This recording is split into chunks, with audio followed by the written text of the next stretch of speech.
A lot of rappers had the discounted jewelry. Do they still got it now? I would have to ask Boozy. Boozy got a lot of that. Boozy got. Remember the old school Boozy jewels? Boozy still got that shit. He still got that shit right now. Do you remember Brian Pumper, the porn star? No. Oh, Brian Pumper had these jewelry, bro. He's the one who turned out Lawrence Fishburne's daughter. Who? Lawrence Fishburne, the Neo from The Matrix, the bald black guy. Do you man. want the red pill or the blue pill? So there was a porn star named Brian Pumper, and he turned out Lawrence Fishburne's daughter, but he had these giant jewels. Let's quit talking about the porn, motherfucker. Let's get off of him. Yeah. Let's get off. Pause. He said, let's get off of him. Pause. So I actually... No brain humming, you know what I'm saying? Yeah. They won't see what you're talking about. Yo, I've seen this picture of you at the NFL Combine. Yeah. Which... What? Yeah, I ain't seen no picture of no NFL Combine. Well, I saw you in like the NFL Combine looking like workout. Yeah, like a workout. Was that just a workout you were doing for a team?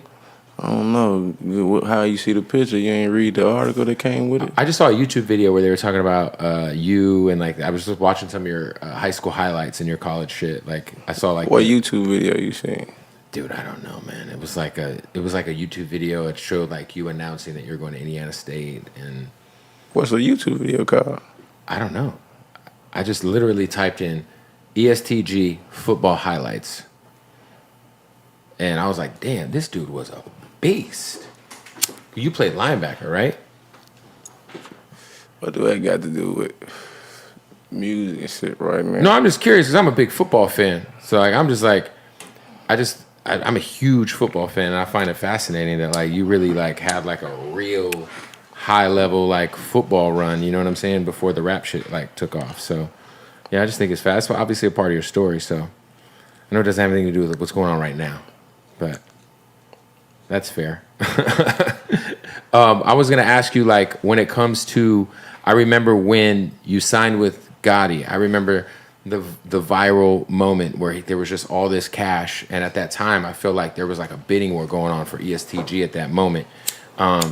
One, what made you rock with Gotti, and what is something over the last 2 or 3 years that you have learned?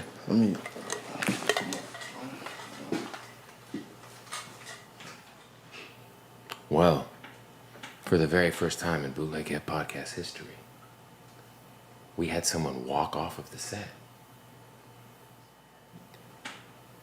Oh, well, there's the ESTG interview that he was 2 hours late for. Yo, it's Big Ant, the spokesman, man. We back. Another edition of Urban Politicians TV, UPTV. Make sure you stay on your pivot at all times, man. Had to come tap in, and this ain't the first time in rap and hip-hop we done seen the artists get up and walk out the interview. And it for sure probably won't be the last time. Most notably, the one that come to mind is the Birdman went on Breakfast Club. Put some respect on my name. All three of y'all, my name come up, respect it. I ain't gonna say it no more. Are we finished? Are we done? Get up and walk out. Another one that comes to mind is the one that Webby had, and y'all might not know about that one, but I go look at it from time to time. Where he tell a nigga, hey, boy, bring up them Caesars again, nigga, I'm gonna get on your ass up in here.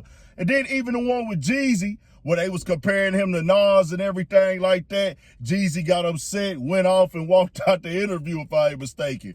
Gucci Mane did it, several artists that did it, if you look down the catalog. But it always tends to go up online. And it's no difference right here with Bootleg Kev and ESTG. Now, it started circulating everywhere, and I had a links in the description where y'all can watch that interview in full. But every time this happened, it gets titled, hey, walks out of the interview. ESTG walked out of the interview or walked out mid-interview.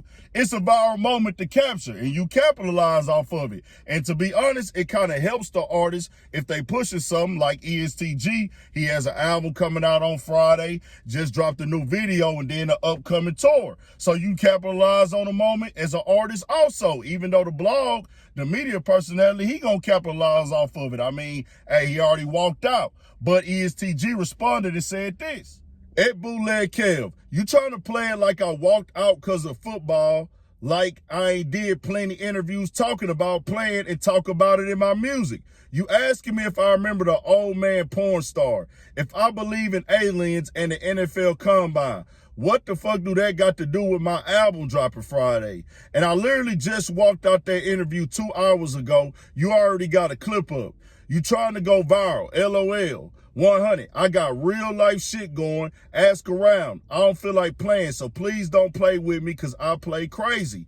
Now, today he came back and responded to all the backlash again online and was like, hey, man, y'all sound silly. I talk about that shit a million times. You asking me, do I get a discount on jury? What the F? I'll let that slide. Then you ask me about some aliens, some porn, and then say you seen a video of me at the NFL Combine. LOL. I asked where you see the video or what video did you see? Why he ain't trying to say where he seen it?